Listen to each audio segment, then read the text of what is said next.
அதாவது இந்த லாக்கப் மரணத்தை எப்படியாவது திமுக பக்கம் திருப்பி அரசியல் ஆதாயம் தேடணும்னு இந்த அடிமைகளும் இந்த சங்கிகளும் நல்லா பார்த்தானுங்க. சரியா? ஆனால் என்ன பண்ண முடியலைன்னா எல்லாத்தையும், அதாவது முதல்ல ஒரு 6 காவலர்களை பணி நீக்கம் செய்தலேருந்து அதுக்கு அடுத்து என்னென்னா உடற்கூறாய்வு அறிக்கை வந்த உடனே 6 பேரை என்ன பண்ணார், அந்த வழக்கை கொலை வழக்காக பதிவு செய்து 6 பேரை என்ன பண்ணார்னா அரெஸ்ட் பண்ணார். இன்றைக்கி மீண்டும் கோர்ட்டு சிபிசிஐடி விசாரணை போதும் அப்படின்னு சொல்லிட்டு சொன்ன பிறகும் அவர் என்ன பண்ணார்னா இது சிபிஐ விசாரணைக்கு என்ன பண்ணார், உத்தரவிட்டிருக்காரு. இதற்கிடையில் அந்த குடும்பத்திட்ட என்ன பண்ணார்னா ஒரு அமைச்சரை விட்டு குடும்பத்திட்ட தொலைபேசியில் பேசியிருக்காரு. சரியா? இந்த பேச்சை வச்சு நம்ம டேபிள் பாடியார் என்ன சொல்கிறாருன்னா, இது இப்படி பண்ணிவிட்டு ஒரு சாரி கேட்டால் போதும் அப்படின்னு.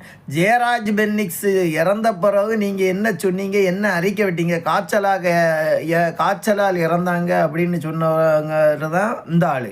அதுக்கு அடுத்து தூத்துக்குடியில் 13 பேரை சுட்டு கொண்டுட்டு தான் ஒரு முதலமைச்சர்னு உள்ளதை தெரியாமலே என்ன பண்ணதுன்னா, அது எனக்கு தெரியாது, நான் டிவியை பார்த்து தான் தெரிஞ்சுக்கிட்டேன்னு சொன்னால் தான் இந்த ஆள். சரியா? அதில் இங்கே 24 பேரை சாகடிச்சாங்கன்னு சொல்கிறாங்க. 24 பேர் யாருன்னு கேட்டால் தெரியாது, ஒரு ஆளை தெரியாது. இவனுக்கு கவுண்டை மட்டும் சொல்லுவானுங்க. சரியா? அதில் இந்த சங்கிப்பயிலுங்க இருக்கானுங்களே, ஐயோ, ஒரு லிஸ்ட்டை போட்டிருக்கானுங்க. அதில் தமிழ்நாட்டில் 83ன்னு இருக்குது. சரியா? போலீஸ் கஸ்டடியில் 83ன்னு ஒரு 4-5 வருஷத்துக்கு இதை போட்டிருக்கானுங்க. அதே அதுக்கு கீழே பார்த்தா உத்தரப்பிரதேசத்தில் 500 இருக்குது.